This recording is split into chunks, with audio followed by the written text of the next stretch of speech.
도저히 견디기 힘든 최악의 상황이라면 하고 있는 모든 일과 공부를 그만두어 볼 수도 있습니다. 그만두어도 괜찮다는 것을 아는 것만으로도 큰 힘이 될 수 있습니다.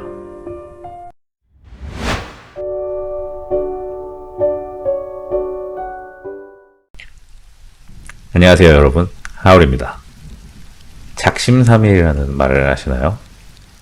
저도 계획을 세우면 최소한 사흘 정도는 열심히 하는 편입니다. 문제는 그 이후죠. 며칠 열심히 하다 보면 제 다짐을 흔드는 다양한 변수들이 발생합니다. 다이어트를 결심했는데 회식이 잡힌다든지 하는 식으로 말이죠.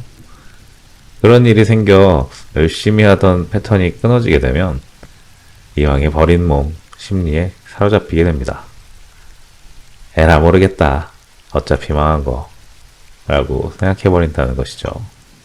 다이어트를 위해 하루 30분씩 조깅을 하기로 마음먹었는데 어쩌다 하루 건너뛰어 버리면 그 다음날 정해진 시간이 다가오면 여느 때보다 갈등이 심해집니다.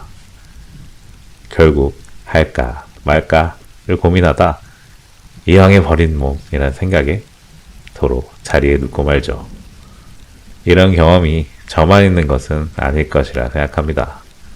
그렇다면 이 이왕에 버린 몸이라는 생각, 즉 게으름은 어디에서 비롯되는 것이며 어떻게 해야 벗어날 수 있는 것일까요? 저와 같은 고민을 하시는 분들을 위해 준비한 오늘의 책 게으름도 습관이다 입니다. 흔히 게으름은 의지력의 문제라고 말합니다. 하지만 게으름은 대부분 감정의 문제입니다. 자꾸 해야 할 일을 미루게 되고 무기력해진다면 감정을 먼저 들여다봐야 합니다. 우리에게 게으름을 유발하는 감정들을 하나하나 들여다보도록 하겠습니다. 먼저 첫 번째로 불안감이 있습니다. 불안이 강한 사람은 결과에 대한 걱정 때문에 제대로 일을 진행하기 힘들어합니다. 이런 분들은 불안감이 커질 때마다 자신만의 주문을 만들어 외워보세요. 기독교 신자라면 주기도문을 벗어대고 불교 신자라면 나무아비타불을 반복해도 됩니다. 그냥 수리수리 마술이라고 해도 상관없습니다. 이러한 행위들은 우리 안의 불안감을 몰아내고 평소 상태로 돌아갈 수 있도록 도움을 줍니다. 두 번째는 의욕상실입니다. 만사가 다 귀찮고 손 하나 까딱하고 싶지도 않은 느낌. 이런 기분 느껴보신 적 있으실 겁니다. 내 몸속에서 모든 의욕이 사라져버린 것만 같죠. 심지어 죽고 싶다는 생각이 들 때도 있습니다. 이런 분들은 과감히 모든 것에서 손을 떼고 휴식을 취해야 합니다. 여러 가지 사정상 그럴 수 없다면 최소한 며칠만이라도 시간을 내서 여행을 다녀오세요. 궁극적으로 그것이 내가 더 부지런해지는 길입니다. 세 번째는 분노입니다. 분노는 게으름과 대단히 밀접한 감정 중 하나입니다. 하기 싫은 일을 해야만 하는 상황에 맞닥뜨렸을 때 우리는 소심한 반항의 표시로 게으름을 피우게 되기 때문이죠. 만약 특정한 사람이 시킨 일을 제대로 해내지 못하고 있다면 그 사람에 대한 분노 감정을 갖고 있는 것은 아닌지 의심해 보아야 합니다. 그리고 그에게 편지를 써봅니다. 내 속마음을 가감없이 모조리 드러내어 욕도 하고 화도 내보는 거죠. 그러고 나서 그 편지를 불태워버리거나 박박 찍습니다. 분노가 조금은 해소되는 것을 느낄 수 있을 겁니다. 네 번째는 예민함입니다. 같은 사무실에 근무하면서도 누군가는 사무실이 너무 조용해 일이 잘 안 된다고 하고 누군가는 사무실이 너무 시끄러워 일을 못하겠다고도 합니다. 자신이 지나치게 예민하다는 생각이 든다면 애꿎은 외부 환경을 탓하기 전에 스스로의 마음을 다스리기 위해 노력해야 합니다. 이런 분들은 자극을 최대한 줄여야 합니다. 나에게 스트레스를 주는 대상과 되도록이면 거리를 두시길 바랍니다. 그런 뒤 일단 자신이 좋아하는 것을 하면서 머릿속을 비우고 그 다음에 다시 생각을 정리해보는 것이 좋습니다. 다섯 번째는 외로움입니다. 우리나라에서는 날고 기던 프로 선수가 해외 리그에 진출한 이후 줄곧 성적이 바닥을 기는 경우를 종종 보게 됩니다. 외로움은 평소 전혀 게으르지 않던 사람조차 게으르게 만드는 매우 강력한 감정입니다. 만약 극심한 소외감을 느끼고 있다면 누군가에게 반드시 이 문제를 털어놓고 도움을 구해야 합니다. 도저히 견디기 힘든 최악의 상황이라면 하고 있는 모든 일과 공부를 그만두어 볼 수도 있습니다. 그만두어도 괜찮다는 것을 아는 것만으로도 큰 힘이 될 수 있습니다. 여섯 번째는 불만입니다. 불만이 있으면 더 열심히 노력해서 극복해야 한다. 맞는 말입니다. 그런데 정말 그럴 수 있을까요? 예상하셨겠지만 대답은 그렇지 않다입니다. 인간은 만족할수록 더 열심히 사는 경향이 있습니다. 또 불만이 많을수록 게을러지게 되어버리기도 하죠. 게으름을 해결하기 위해서는 불만 가득한 삶에서 우선 벗어나야 합니다. 지금 당장 내가 이루려는 목표와 관련이 없더라도 내가 잘하거나 즐기는 것만큼은 꾸준히 해보세요. 잠시 동안 나를 불만 가득한 세상에서 도피시켜줄 나만의 숨구멍이 되어줄 것입니다. 한 가지 팁을 드리자면 일기를 쓰는 것이 꽤 도움이 됩니다. 일곱 번째는 동기 부족입니다. 선생님, 저는 그 일을 꼭 해야 하는데 도저히 못하겠어요. 왜죠? 모르겠어요. 그냥 못하겠어요. 제가 너무 게으른 인간인가 봐요. 절망에 빠진 듯한 사람이 고민을 토로했습니다. 제가 말했습니다. 그런데 그 일은 왜 해야 하는 건가요? 그 사람은 한동안 말이 없었습니다. 너무나 간단하고 당연한 사실, 즉 그것을 왜 해야 하는지를 자기 자신조차 납득하지 못하고 있었던 겁니다. 우리는 어떤 일에 대한 동기가 약하면 일에 대한 의욕이 사라져 게을러질 수밖에 없습니다.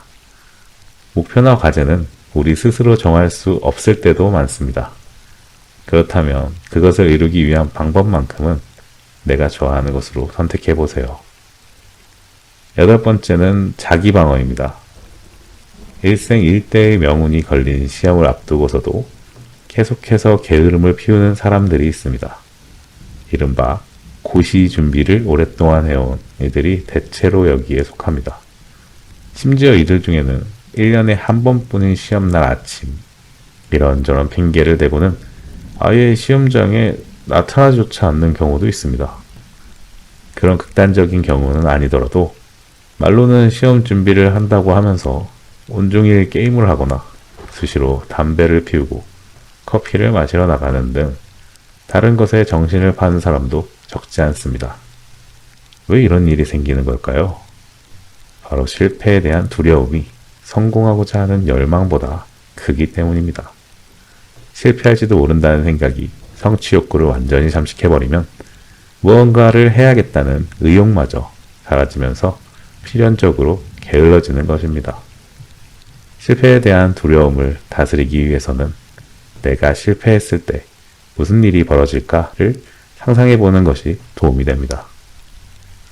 아무리 가장 최악의 상황을 가정한다 해도 나와 나의 가장 소중한 사람들이 다치는 수준의 일은 거의 있을 수 없죠. 그렇다면 바로 거기에서 다시 시작할 수 있는 용기가 생겨납니다.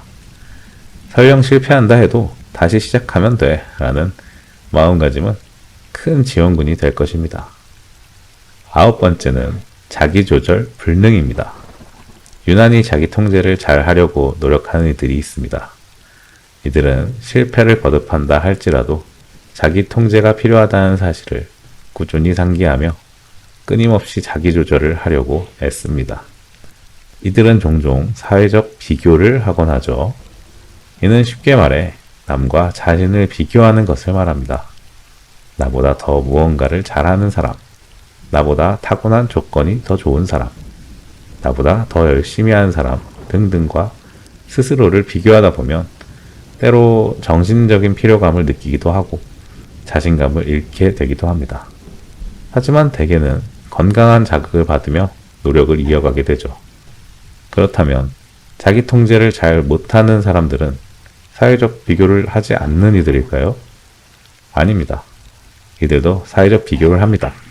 단, 나보다 무언가를 더 못하는 사람, 나보다 타고난 조건이 더 나쁜 사람, 나보다 게으른 사람 등 자기보다 부족한 사람과 스스로를 비교한다는 게 그 차이입니다.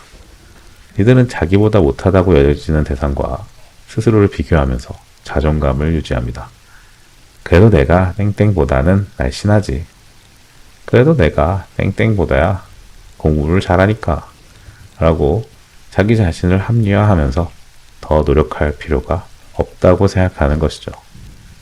스스로 통제가 잘 되지 않는다고 생각된다면 목표를 세울 때 어느 정도가 달성한 것이고 어느 정도가 달성하지 못한 것인지 그 기준을 구체적으로 잡아둡니다.